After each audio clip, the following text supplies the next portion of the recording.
Bonjour à tous. Mishnah Berurah, Siman 497, Seif Zayin, 7e.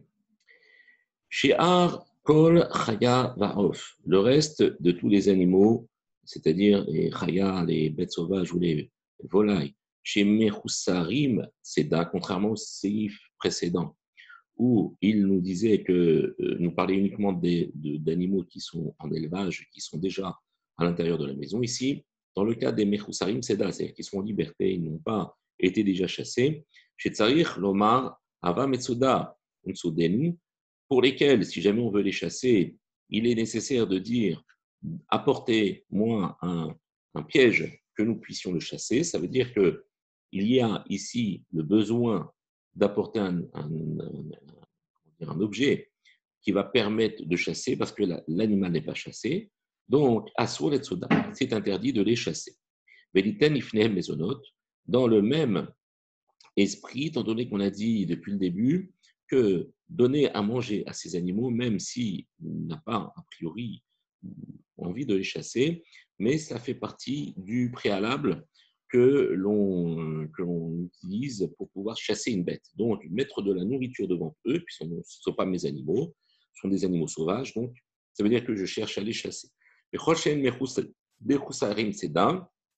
ceux qui, eux, ne manquent pas d'être chassés, ça veut dire qu'ils ont déjà un statut de captivité, alors Moutar et Tsodan, c'est permis de les chasser, de les prendre, Veliten, Ifnehem, Mesonot, et même de leur donner à manger, puisque déjà, on considère que cette démarche n'est pas dans le but de les chasser, puisqu'ils le sont déjà, ils sont déjà en espace de captivité.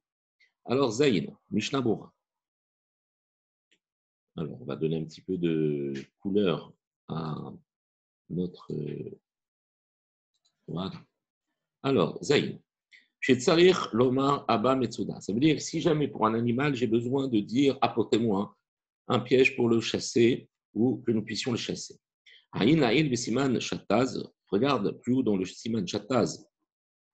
Mishnah Berurah Seif Katan Aleph. Alors, il s'agit ici de plus loin, plus haut, dans le Mishnah Berurah, c'est le Seif Katan, c'est le Seif Aleph et le Seif Katan Dalet. Ici, il y a une petite chose à apporter. Donc là-bas, dans le Siman Shataz, il explique, Veshamit Ba'er, il est expliqué là-bas. Si je ne peux pas les attraper d'un seul geste, c'est-à-dire d'un seul élan, c'est-à-dire que je cours après eux et hop, je les attrape. Et là, tsarir, mais qu'il faut. Tsarir, c'est-à-dire, il est nécessaire. Les nafesh, kodem, chez Yadiaenu.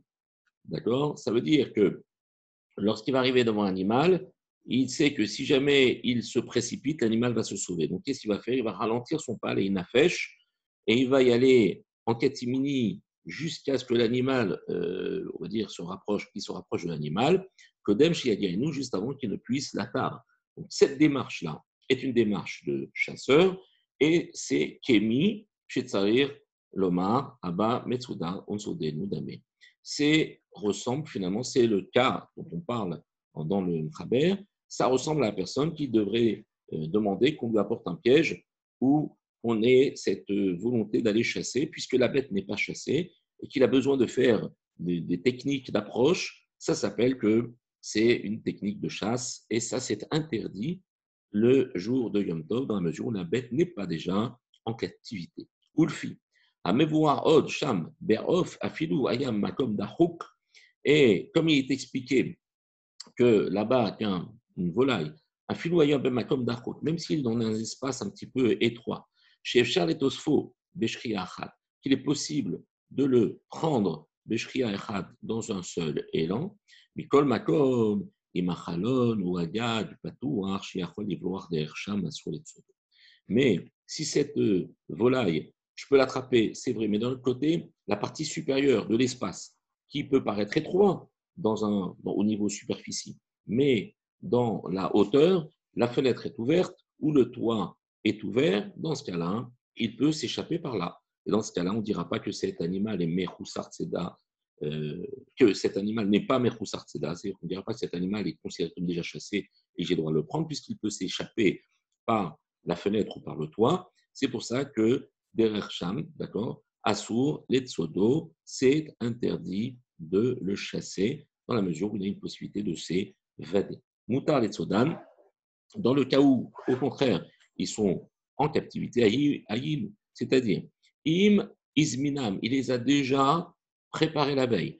Delet Beou Mishum Mukhtse. Et donc, il aura enlevé il n'y aura plus de Mukhtse les concernant, puisqu'il a déjà, il a déjà préparé dans sa tête de les manger. Donc, Ha Labachi, ça veut dire que si jamais il n'a pas pensé à les préparer la veille, Assour les Topsam, Sheare, Assourim Gam Betiltul, et donc, dans ce cas-là, il n'aura pas le droit de les attraper parce que non seulement il n'aura pas le droit de les chasser, mais il aura le problème de Mukhtse puisqu'il n'aura pas préparé ces animaux à la consommation. Donc, ici, on parle de bêtes qui ne sont pas domestiquées, qui ne grandissent pas à la maison, mais qui sont, par exemple, dans le deuxième cas ici du Mkhaber, qui est En Mechusarim Seda. Elles sont vraiment enfermées. Ça veut dire que cette bête-là, il est avéré qu'elles sont à l'intérieur d'un endroit qui est facile d'accès pour le Baal pour pouvoir les prendre.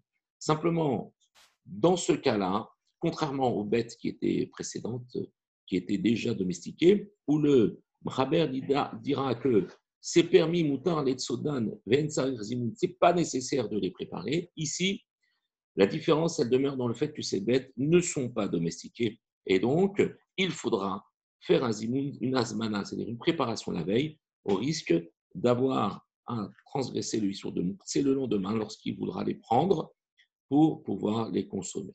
Voilà, bonne journée à tous, Kol Tov, Aslacharba.